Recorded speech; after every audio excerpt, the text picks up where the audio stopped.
Senhor esteja convosco. Ele está no meio de nós. Proclamação do Evangelho de nosso Senhor Jesus Cristo, segundo Mateus. Glória a vós, Senhor.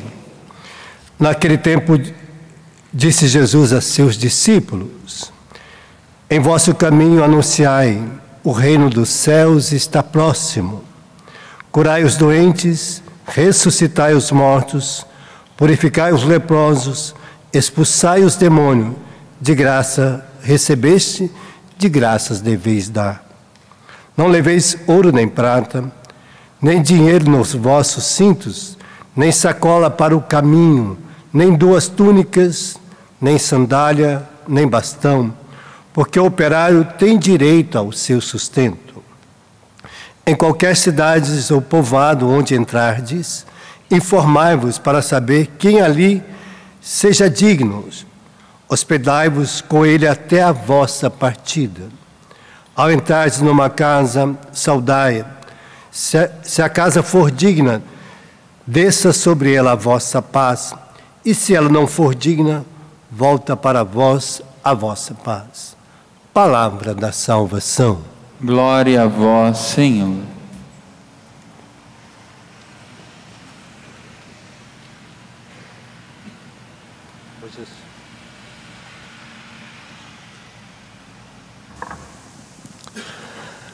Hoje essa festa para nós é uma graça muito maravilhosa, porque quando nós olhamos a história de Barnabé, nós vamos vendo como que Deus vai colocando ao nosso lado pessoas, né?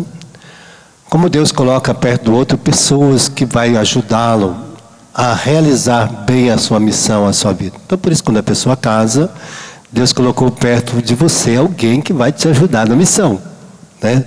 Escolheu alguém para estar do seu lado, sabendo que ela seria capaz de moldar-se a sua vida, né?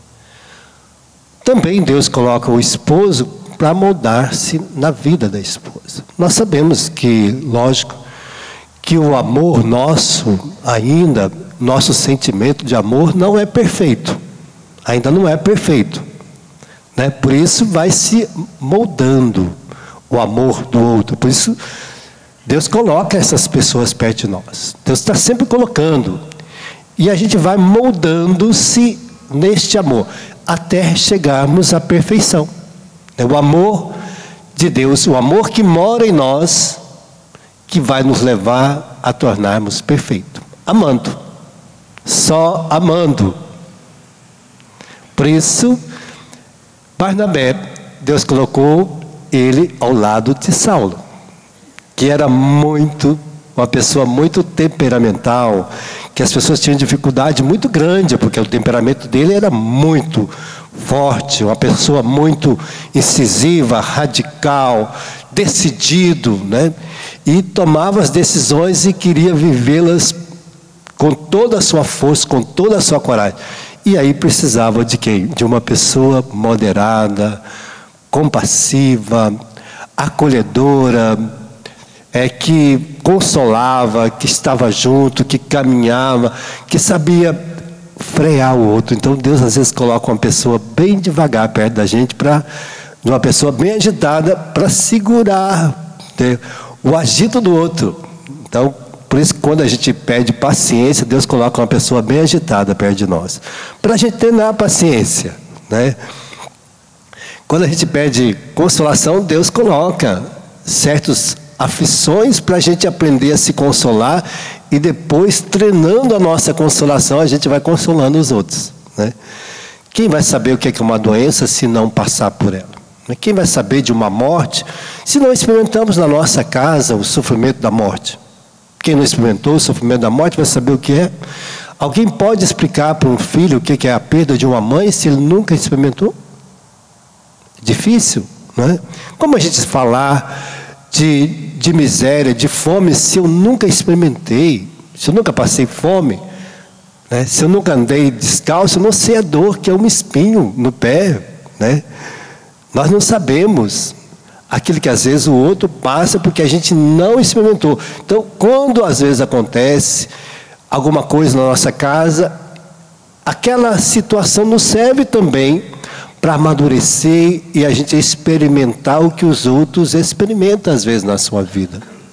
Talvez nosso sofrimento não seja tão grande, tão profundo quanto o do outro, mas pelo menos a gente vai ter ideia do que o outro passa, do que o outro sofre, do que o outro experimenta, né?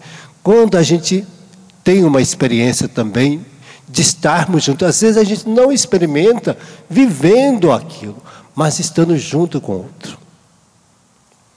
Barnabé experimentou todos os sofrimentos de São Paulo, ele não apanhou igual. Ele não sofreu igual, mas ele viveu na sua carne a experiência do amigo que sofria, que apanhava numa porta, punham para fora numa porta, ele entrava na outra. São Paulo era assim.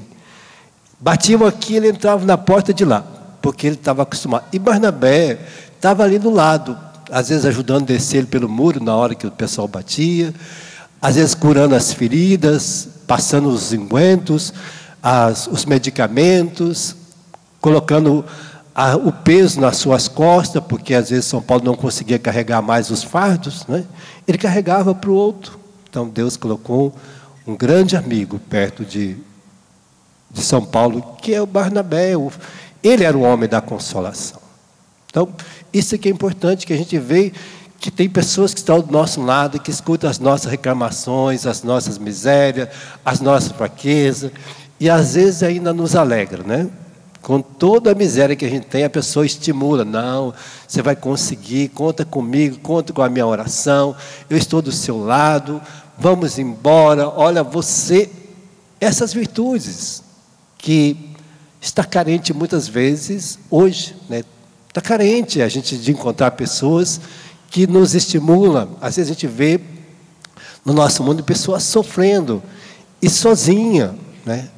E triste, às vezes, buscando só a consolação de Deus.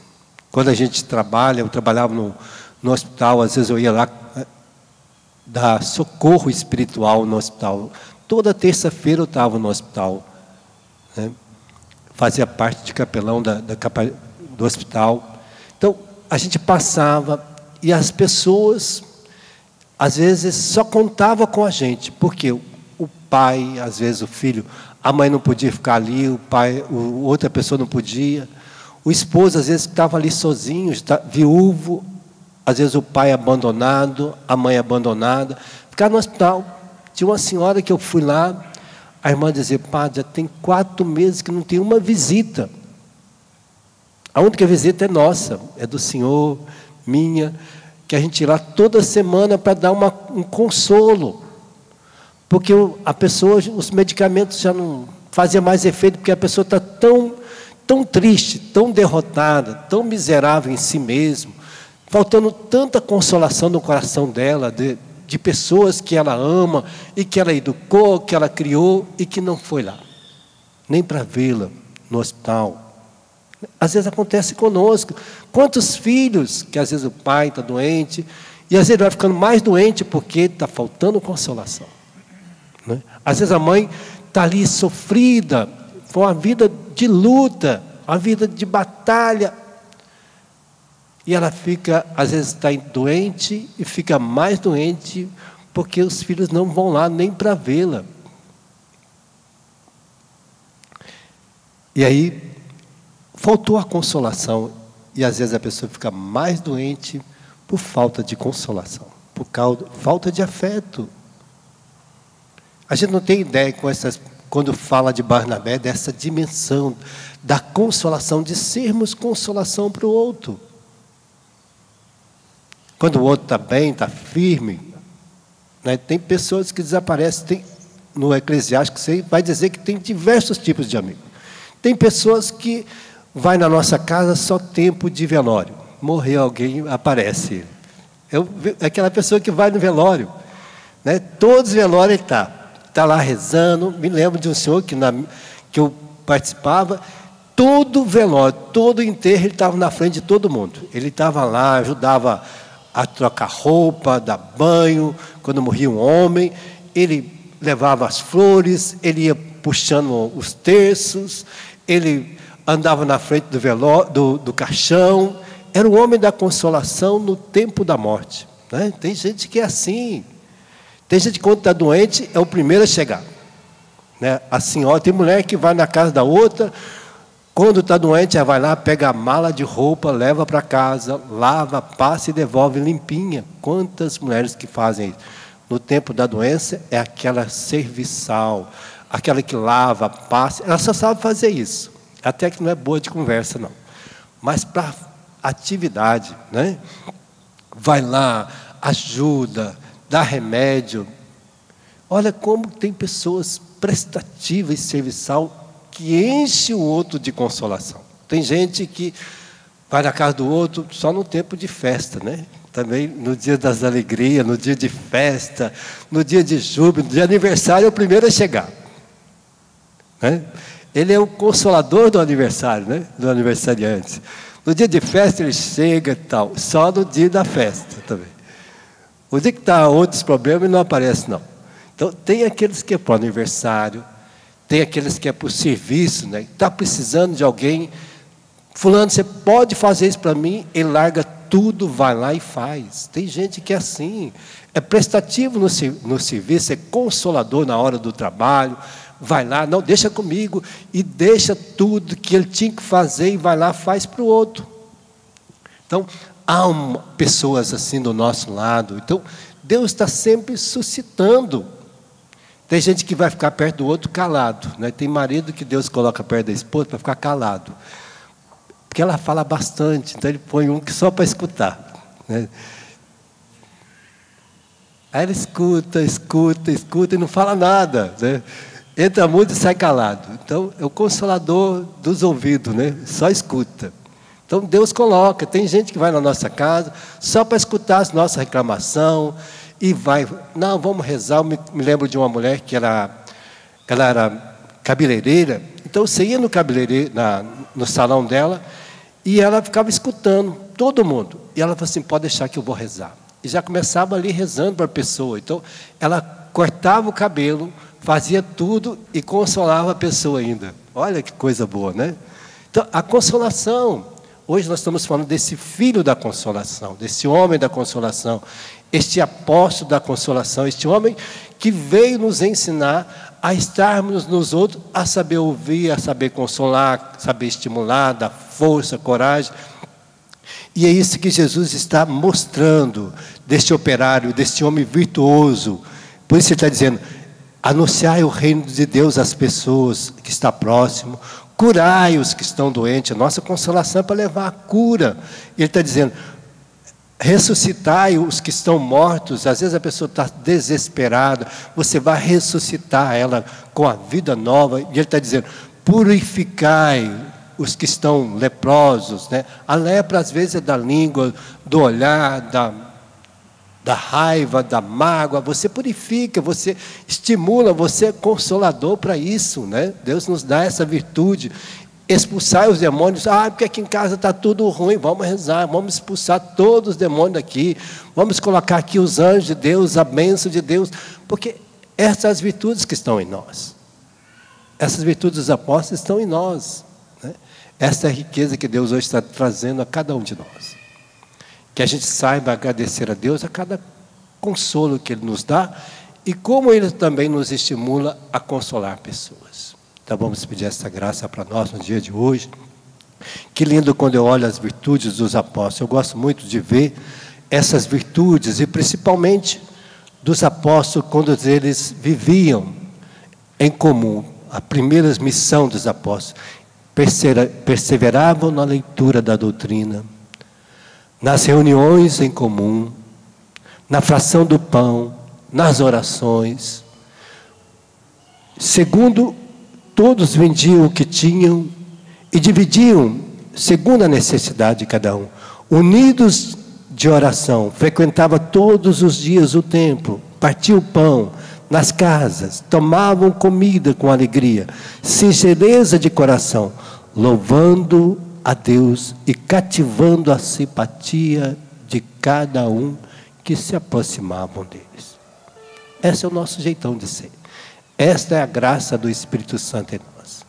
Cativar o outro com a nossa singeleza, com a nossa graça, com a nossa alegria, com aquilo que a gente tem de melhor, daquilo que Deus nos coloca, as virtudes que já estão infusas em nós. Primeiro, a fé, esperança e caridade, as três que já estão aí. Porque a caridade é o fruto maior do amor que nós podemos dar ao outro. Então vamos pedir esta graça no dia de hoje. Feche teus olhos por um instante. Talvez hoje você precisa de uma consolação. Deus quer encher o teu coração dela. Talvez você gostaria de ser essa pessoa que consola os outros. A virtude que você pode almejar e desejar todos os dias. Nós te pedimos, assim como deste, Senhor, a Barnabé, ser o homem da consolação, que é o teu Espírito Santo que agindo nele, tornou assim. Nós te pedimos também esta mesma graça para cada um de nós. Que nós saibamos consolar uns aos outros, com as virtudes que o Senhor coloca em nosso coração. Sua bondade, sua mansidão, sua humildade, sua caridade, a sua alegria, sua ternura, a santidade que nós precisamos, a caridade que nós precisamos ter para com o outro. Dá-nos esta graça no dia de hoje. Enche-nos, Senhor, com a tua força do Espírito Santo, Pai, para que também saibamos consolar os aflitos que o Senhor vai colocar perto de nós. Obrigado, Senhor, por toda a graça que o Senhor nos concede neste dia. Por toda a consolação que o Senhor derrama no nosso coração, das nossas tristezas, dores, das nossas inseguranças e medo. De tudo que possa estar nos abatendo. Enche-nos, Senhor, com a tua força, com a tua fortaleza. Dai-nos, Senhor, esta vicissitude para o nosso coração.